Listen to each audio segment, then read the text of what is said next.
A woman from Gloucestershire has been jailed after holding another woman captive and forcing her to work in her home for more than 25 years, in a case prosecutors have described as one of prolonged exploitation, abuse, and control. Amanda Wixon, 56, was sentenced to 13 years in prison after being convicted of 2 counts of forced or compulsory labour, 1 count of false imprisonment, and 3 counts of assault.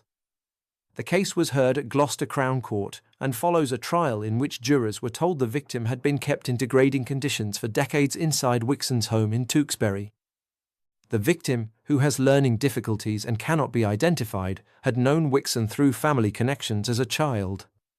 The court heard that in 1996, when she was 16 years old, she moved into Wixon's home and remained there until 2021. Prosecutors said what was supposed to be care and support instead became years of coercion, isolation, and unpaid labor. During the trial, jurors heard that the woman was made to carry out domestic chores and manual work, while being denied basic freedoms and basic care. Reporting from the sentencing said she was regularly assaulted, given very little food, and prevented from accessing proper medical and dental treatment. Sky News reported that Wixon also stole more than £100,000 in benefits intended for the victim. Police who entered the property in March 2021 described the victim's room as resembling a prison cell.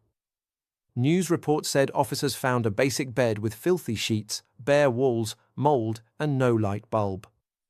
The woman was discovered after one of Wixon's sons made a report, prompting police to go to the address. The Crown Prosecution Service said Wixon had kept the woman captive for over 20 years and forced her to work in the home, while Gloucestershire Police said she had deprived the victim of food, healthcare, and freedom and kept her living in squalid conditions. The broader reporting on the case describes the abuse as stretching across roughly a quarter of a century. At sentencing, the court heard the impact of that abuse has been profound and lasting. ITV News reported that in a victim statement, the woman said she continues to live with trauma and nightmares every day. The Guardian also reported that she has spoken of losing decades of her life and of living in fear throughout the years she was held. The woman is now in a place of safety and has begun rebuilding her life. Reports say she is living with support, attending college, and slowly recovering after years of isolation. Her carers told journalists that progress has been significant, but that the emotional effects remain severe and long-lasting. The case has also raised wider questions about whether opportunities to intervene were missed. The Guardian reported that concerns have been raised about the role of public agencies over the years, including whether warning signs were overlooked despite earlier involvement and reports from neighbours.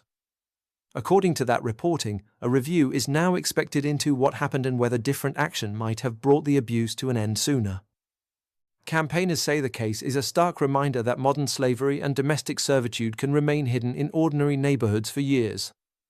The charity Unseen UK told The Guardian that there is a need for better awareness and training so professionals and the public can recognise signs of exploitation earlier. For prosecutors and investigators, the sentence brings one part of the case to a close, but it does not undo the scale of harm described in court. The CPS said the victim had been exploited inside the home for decades, while police said the case showed sustained cruelty against a vulnerable person who should have been protected.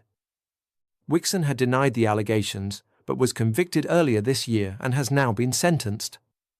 Sky News reports she will serve 2/3 of her sentence in custody. This is a case that has shocked many because of both its severity and its duration. A vulnerable teenager taken into a home in the mid-1990s, then cut off, exploited and abused until police finally intervened in 2021. Tonight, Amanda Wixon is in prison and attention is turning not only to the survivor's recovery, but also to how such abuse was able to continue for so long without being stopped.